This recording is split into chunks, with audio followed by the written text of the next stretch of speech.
치아가 이런 상태가 되었고요. 치아가 굉장히 민감해 있고 예민해 있기 때문에 죽은지 안 죽은지를 알 수가 없다. 그래서 괜찮아지는지를 추적 관찰할 필요가 있고 아무 신경 안 쓰고 지낼 정도로 괜찮아졌다. 안녕하세요. 포인트 원치과 원장 원기욱입니다. 오늘은 만 12세 아이의 앞니 파절에 대해서 얘기를 나누려고 합니다. 많은 이제 초등학교 애들이 운동이라든지 아니면 자전거를 타다가 아니면 킥볼드를 타다가 넘어져서 앞니가 깨져서 오는 경우가 많이 있습니다. 아주 미세하게 깨졌으면 살짝 부드럽게 다듬는다든가 그런 정도의 처치로 마무리가 될 수 있지만 굉장히 많이 사선으로 이렇게 깨진다든가 반이 그냥 날아간다든가 경우에 따라서 치료 방법이 달라질 수 있습니다.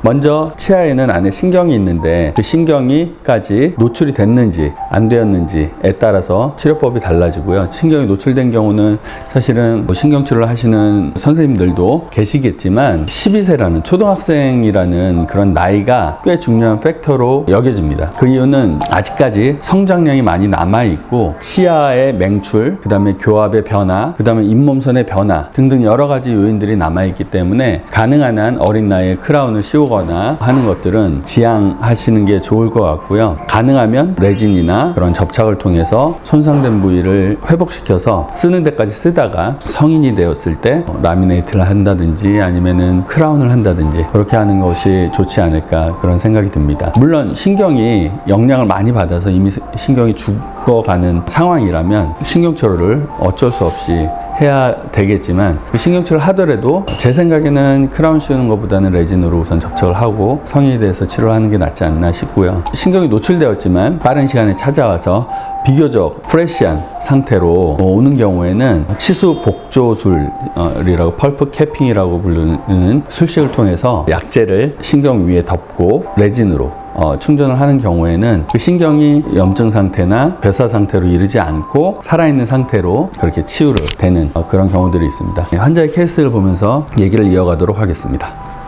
네, 어제 저녁에 자동문에 부딪혀서 치아가 깨졌어요. 입으로 숨 쉴 때 치아가 좀 시려요 라고 토요일 날 온 걸로 제가 기억이 납니다. 치아는 전이 되지는 않았던 것 같네요. 그냥 부딪혀서 깨지고 그런데 아직까지 치아에 피가 나고 있었고 보니 치아가 이런 상태가 되었고요. 둘 다 사선으로. 근데 얘가 조금 더 많이 깨진 상태였고요. 위에서 본 사진인데 여기 보면 여기는 약간 분홍빛과 조금 비쳐 보이죠. 얘가 많이 깨진 좀 전에 타진 반응에 통증이 있었고 굉장히 싫어했고 그래서 이제 우선은 어머니께 나이가 어리니까 크라운 하기보다는 레진으로 때우자. 그런데 아까 많이 깨진 치아는 신경이 비쳐 보이고 하기 때문에 신경이 있는데 가까이 근접해서 치아가 상아질이 거의 남아있지 않은 거의 노출 직전에 있는 정도로 얇게 남아있어서 그래서 이 부분에 그냥 때우는 것보다는 MTA라는 재료로 덮어주고 레진을 때우는 게 좋겠다 해서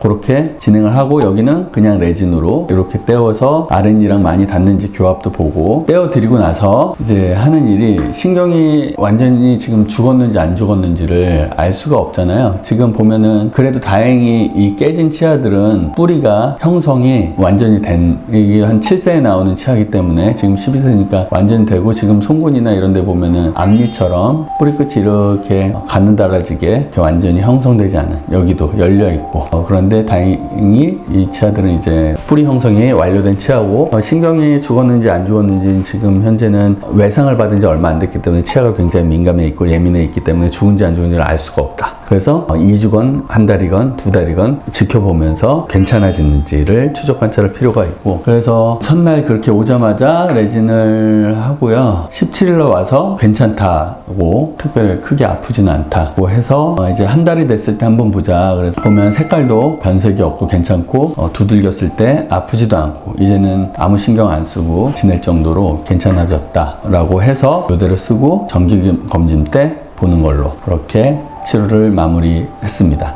아직까지 100% 끝난 건 아닙니다. 사실 뭐 한 6개월 후에 아니면은 뭐 1년 후에 천천히 치아가 변색되는 경우도 있기 때문에 근데 그렇다고 꼭 신경치료할 필요는 없고 아무튼 그때 상황에 맞게 치료를 진행하고 결정하면 될 것 같습니다. 물론 다 이런 경우는 아닙니다. 근데 애들은 비교적 뼈도 그렇고 치아도 그렇고 소프트하기 때문에 막 분쇄 파절 하나 여기 빵 부딪힌다고 여기 부러지고 여기 부러지고 여기 부러지고 막 뿌리까지 이렇게 여러 군데 부러지진 않아요. 대부분 딱 그 충격받은 데만 부러지기 때문에, 그리고 치유력도 좋고, 그렇기 때문에 임플란트 할 가능성은 어른에 비해서는 많이 낮습니다. 근데 어른들은 30대, 40대 정도 되면은 경도가 높아지기 때문에 부딪히면은 어떻게 부딪히냐에 따라 또 다르기도 하지만 어디에 부딪히냐에 따라도 다르고, 그렇지만 조금은 더 많이 파절이 될 수 있는 그런 가능성이 많이 있습니다. 그분은 20대였는데요. 치조골까지 골절이 되는 경우도 있어요. 치아 뿌리가 있으면 뼈들이 앞뒤로 있을 거 아니에요? 근데 이 바깥쪽에 있는 뼈는 굉장히 얇습니다. 그래서 충격을 받으면 이렇게 될 거 아니에요? 이렇게? 그러면은 이쪽이 이제 부러져서 그렇게 오시는 경우도 있더라고요. 우선 전이 되면, 치아가 움직이면 신경이 죽을 확률이 굉장히 올라갑니다. 이 끝에 신경이 이렇게 뼈를 통해서 얘 안으로 이렇게 들어가는데 그게 딱 끊기는 거잖아요. 그 순간 이제 혈액 공급도 그렇고 신경도 그렇고 끊어지기 때문에 괴사할 확률이 높습니다. 막내 아드님 괜찮으세요? 우리 아들도 깨졌다 그래서 깜짝 놀라서 갔는데 다행히 살짝 깨져서 어떻게 했나 기억이 안 나네. 아들은 맞는데 젓가락 물다가 이가 깨진 것 같다 그래가지고. 이빨 조각이 떨어졌는데 그 바닥에 떨어졌어. 이빨 조각이 떨어졌다고? 아주 작은 거. 가루. 거의 안 깨졌어요. 그래서 아주 해피하게 잘 지내고 있습니다. 좋다고 생각하시면 좋아요, 구독 부탁드리겠습니다. 감사합니다.